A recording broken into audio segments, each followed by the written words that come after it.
Hey there guys, it's Freshy and today we have a bunch of interesting updates from the Marvel Rivals. So let's see.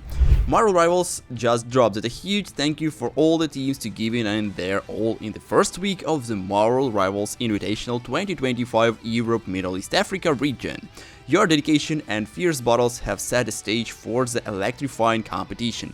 Don't miss the action next week on March 7th, as the top 8 team go head to head once again for the $100,000 prize pool and the Ultimate Championship title. So see you there, rivals, ignite the battle. And I must admit that this is gonna be the first and the biggest event in the Marvel Rivals so far. I mean, in terms of the tournament, this is obviously gonna be the huge one, and I want to see what we gonna get in this case. So overall, we all are pretty hyped about this event, and I personally gonna root for the Fnatic, LG and Virtus Pro probably because I know the guys and really want to see the results in the end. Anyway, tell me who is your favorite. We also get this drop from the Marvel Rivals news, and yes, is this the worst map in the Marvel Rivals? And actually from 1.3 million people who saw this, 15k liked this one, so I think that a lot of people think that this is actually the worst map in the game.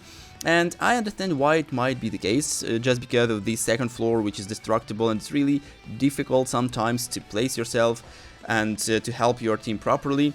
So I understand why it could be the worst map in the opinion of a lot of people, but honestly, for me personally, the worst is a previous New York map, which is Avengers Tower. I think that the new one with the cemetery is much better, so yeah, it's just my personal opinion, but for me, it's probably the worst map. And this Asgardian map is probably just fine. Anyway, tell me your thoughts in the comments down below. Now, the next big thing is a new meta tier list from Nightcrawler, and he told that this is 100% objectively the most correct tier list out of there for the mid-season patch in the Marvel Rivals. So let's see. First of all, peak ban rate, which are basically the most OP characters in the current roster right now, are Namor, Luna Snow, Loki, Invisible Woman, Storm and Doctor Strange according to the Nightcrawler. Well, I agree that these characters all are pretty much strong and they are really powerful and actually a really big pain to deal with. But let's see at an S tier. S tier is Hela, Magneto, Mantis, Star-Lord, Winter Soldier, Psylocke and Wolverine. Don't really think that Mantis currently is kinda S tier. For me personally, it's really strange that he decided to put her here, and maybe Psylocke too. Like, Psylocke is in good hands, it's obviously OP, but I'm not really that good. Of course, maybe that's just because he made this one for the one above all rank specifically. But overall, I'm really curious why Psylocke is here. For the A tier, we have the Thing, also Cloak and Dagger, Magic, Human Torch, Groot, Hulk, Venom, and Spider-Man. It's quite interesting. I think that I agree with this one. Next is a B tier, where we have Hawkeye, Punisher, Squirrel Girl, Thor, also Moon Knight and Adam Warlock. And honestly, I think that Adam Warlock is like quite good. He should be a little bit higher up, because after the recent buff in the season 1.5 start, he became like a very legit pick. Hey Rivalers! I'm happy to announce that to celebrate new season 1.5 I decided to make 5 lattice bundles giveaway. To participate, subscribe to this channel and like and comment any video. Then stay tuned and watch my videos to see the winner. Winners will be revealed in the end of the season. There will be 5 winners in total, which I'll choose randomly from the subscribers. Thank you for your support and good luck! On the C tier we have Captain America, also Iron Fist, Black Panther and Jeff. I think it's also fine. On the D tier is Penny Parker, which is definitely not the case. Also Iron Man, I also don't agree with that statement. Widow, Scarlet and Mr. Fantastic are always not really that good pick in my point of view in the rankings, so yeah, I agree with this statement. But what is the most stupid thing in my point of view is that Rocket is kinda garbage in his opinion. I think that he's just trolling people at this point, because it's obviously not true, because this guy is so damn good. And of course, I would say that the Rocket Raccoon is so damn good. He's just crazy. So I will show you the proofs a little bit later. But let's see next off. Marvel Rivals Intel just dropped that sounds like a skill issue. Jeff the Shark, co-creator, said Marvel Rivals players shouldn't get better at the game if my boy is beating your ass every night. Whew, now that hurts, because, well, in good hands, for example, like probably you know who is Aquaburst, the guy who make content about Jeff the Shark and how he dominates the top tier rankeds with this hero. I would say that this character is pretty much strong if you can play him correctly, because his auto attacks plus his healing abilities and his annoyingness is just on the top tier level, so you just need to be good. And it's quite easy to lose against this OP character if he doing everything well, so I think that the guy who created this character is just trolling at this point really, because Jeff is really powerful. Even though Necros don't think so, I would like to say you guys that this actually is a point. If you play him correctly and not just trolling with his ultimate, you will get on the top tiers easily.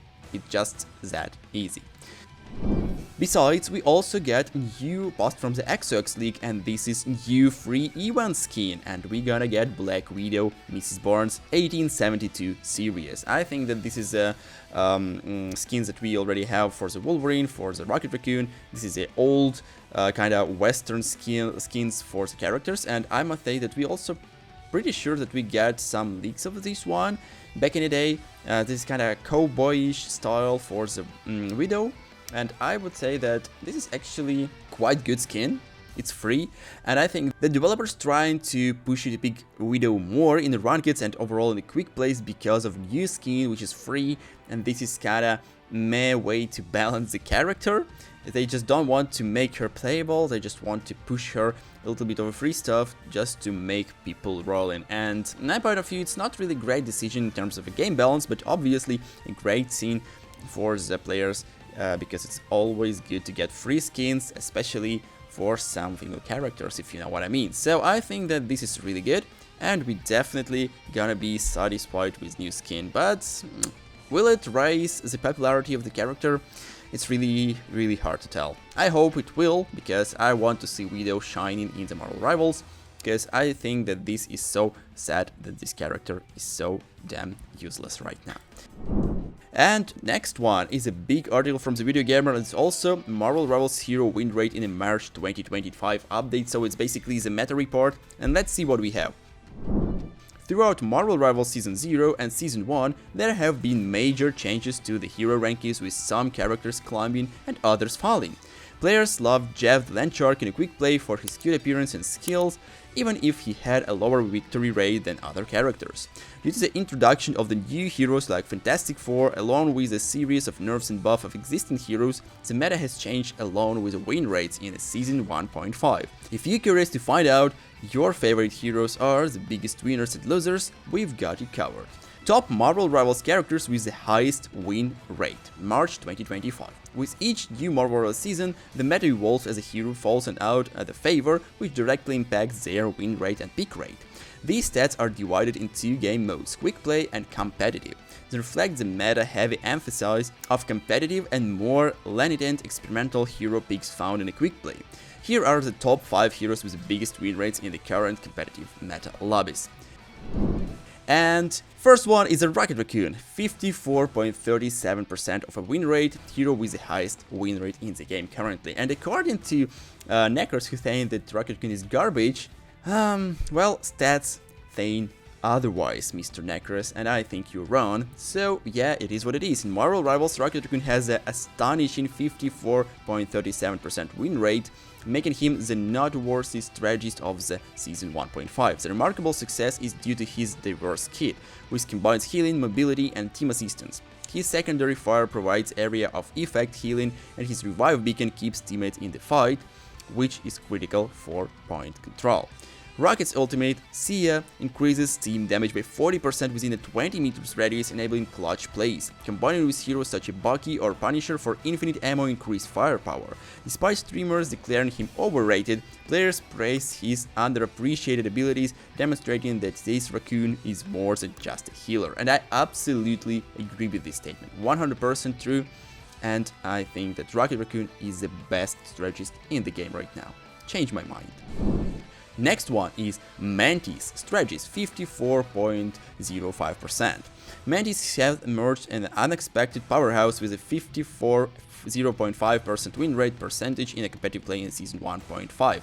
Strategy's hero popularity originates from her diverse kit, which combines powerful healing with a great damage output. Her Power Slumber ability interrupts enemies, and allied inspiration increase team's DPS, giving her a dual threat in the right hands.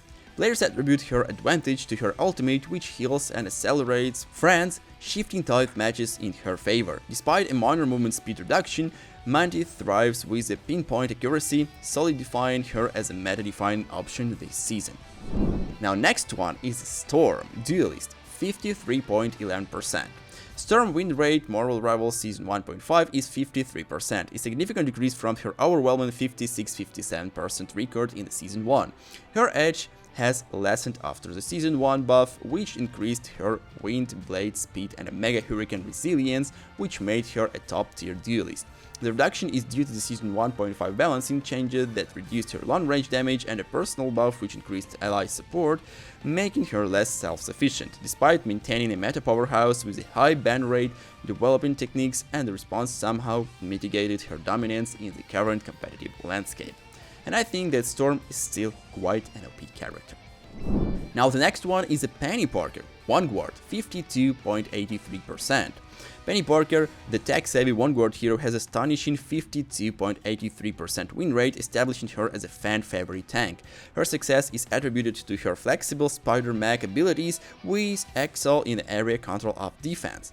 Penny Arachne Mines and Bionic Spider Nests slow enemy progress, while her Cyberweb's snare provides her healing and mobility, making her a formidable presence and objectives.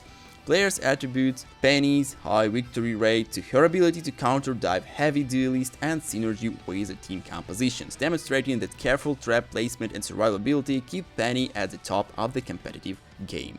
So Penny Parker again, which is kinda D tier according to Necros, is really amazing character, and she's shining in good hands and can easily carry the games on top ranks. And I think that she's really underrated. Captain America is the next one, 52.43%. Captain America has a 52.43% win rate in the Season 1.5, putting him on the top of the pack among the Vanguards. Recent balancing patch have improved his kit by introducing defensive skills like shield and mid-leap and speedier shield projectiles, improving his disruptive mobile tank role. However, his success rate reveals inconsistencies since he excels against uncoordinated teams but struggles against meta-heavy heavyweights such as the Fiend. Players credit that this is emphasized on the teamwork and situational utility rather than the brute power. While buffs have made him a fan favorite, Cap's performance reveals that he flourishes with strategic help rather than the solitary supremacy. So I think that this is quite good character in good hands, and with some good team-up abilities, like for example if you play him with a Storm and maybe with a Thor, this is a really great power. And especially if you play with Japanese carry on someone like that. So yeah guys, this is all from me for today. I hope you enjoyed this video, and if you are, be sure to drop a like, comment and subscribe to my channel for more amazing Marvel Rivals content. See you guys! Hey Rivalers! Sorry for interrupting, but only 1.7% of you subscribe to my channel. To support me and my channel, please subscribe and hit that like button. Thanks!